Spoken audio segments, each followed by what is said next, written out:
Hello, Doc C here again for Cochran Consulting.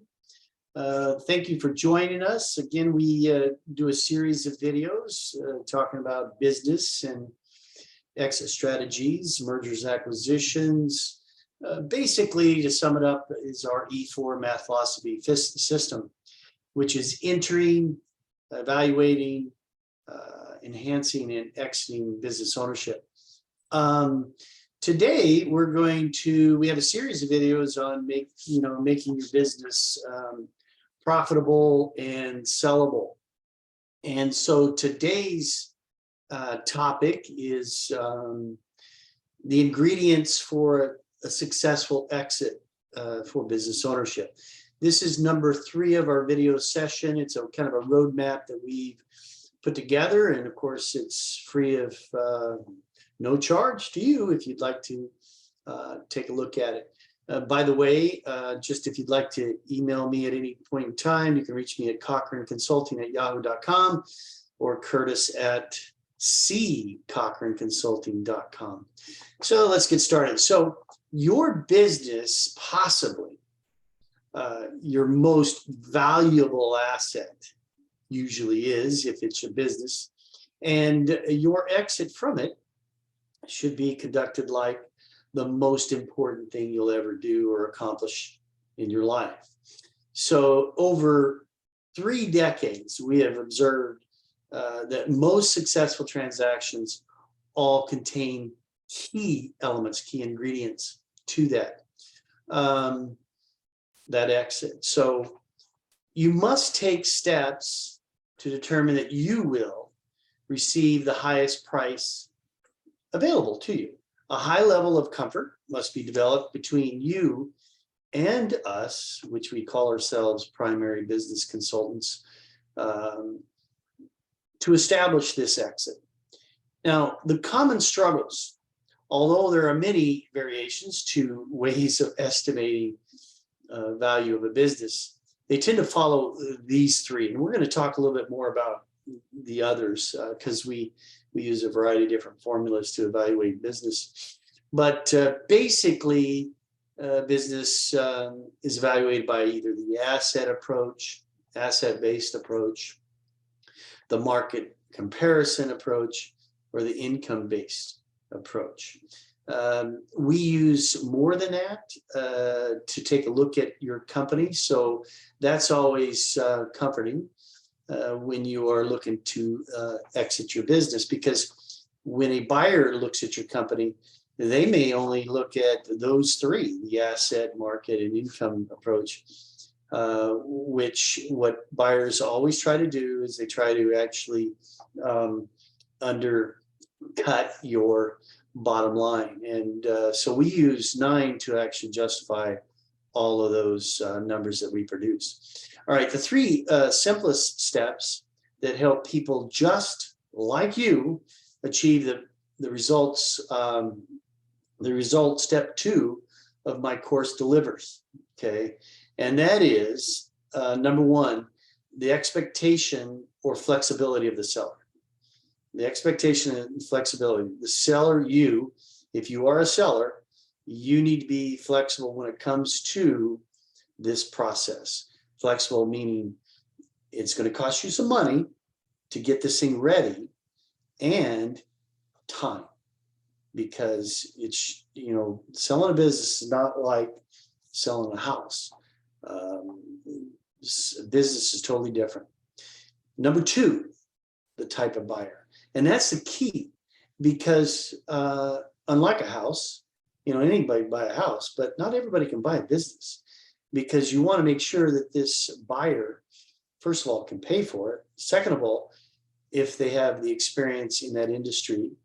If they don't have the experience, which they may or may not have the experience in the industry, they better have the capital to pay you cash, and so you can exit, and good luck, shake their hands, and there you go. But if you have to, going back to step 1, if you have to be a little bit flexible, the buyer can't pay you cash, but they are in the industry, and maybe they have a significant down, and maybe the seller financing you the seller going to finance, you want to make sure that they know exactly what they're doing. vested interest for both of them. And step number 3, negotiation skills and positions of both the buyer and the seller. Okay, that's important. The negotiation skills, because going back to step 2 is you want to make sure that the buyer is well educated, if not understand business and how it works, because there's no guarantees in this life, especially business. Okay, and if you remember what I talked about earlier, the 3 ways to evaluate a business, we use a little, I'm just going to give you 9 here, but sometimes we're up in the 10, 11 category looking at different ways to evaluate. But again, the asset approach, we also use the capitalization method, critical factor method, that's number 3, debt capacity, comparable, which the comparison that I talked about earlier, risk analysis method, the weighted factors method, multiple average method, cash flow analysis, and of course, income-based. I mean, these are the formulas that we are actually looking at to evaluate your business. And that's why when I said earlier, if you are thinking about exiting, there's 2 things that you have to remember. And this goes back to step 1. You have to have the expectations must be flexible, okay, and it's going to cost you some dollars to do that. Okay, arriving at a selling price for a business owner is one of the most complicated matters faced by both buyers and sellers. We have seen situations where the asking price of business is $200,000, but the business sold for $15,000. And on the other hand, we've priced a business that is $250,000.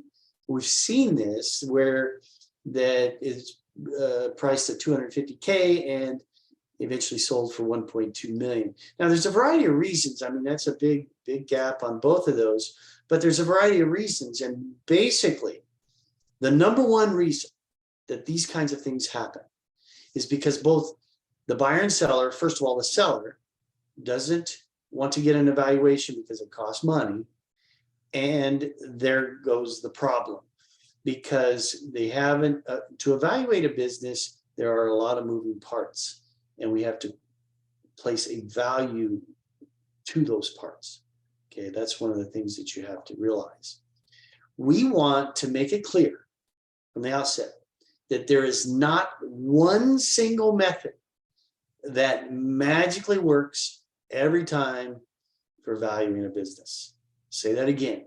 There's not one single method, okay, that places a value. Why? Because business is cash. It's not a fixed piece of property, tangible. You know, there's moving parts. Well, there are tangible parts to the business, but that's not what I'm talking about. Okay. All right. So to recap, really the ingredients, there's 3 steps that you have to realize when you're ready to exit. Number 1, seller, be flexible. Be ready to spend some money because it's going to cost you some money. Number 2, we are looking for a type of buyer for you. Okay. And number 3, the negotiation skills for both buyer and seller is critical. They are critical. All right. Again, this is Curtis Cochran, Dr. Curtis Cochran. And please feel free to email me with any questions dealing with anything, business, anything at all. Our next little video, we're going to kind of segue into something a little bit different. It's either going to be raising capital, or we're going to talk about different types of assets will relate to an asset. So anyway, take care, and you have a great day. Bye-bye.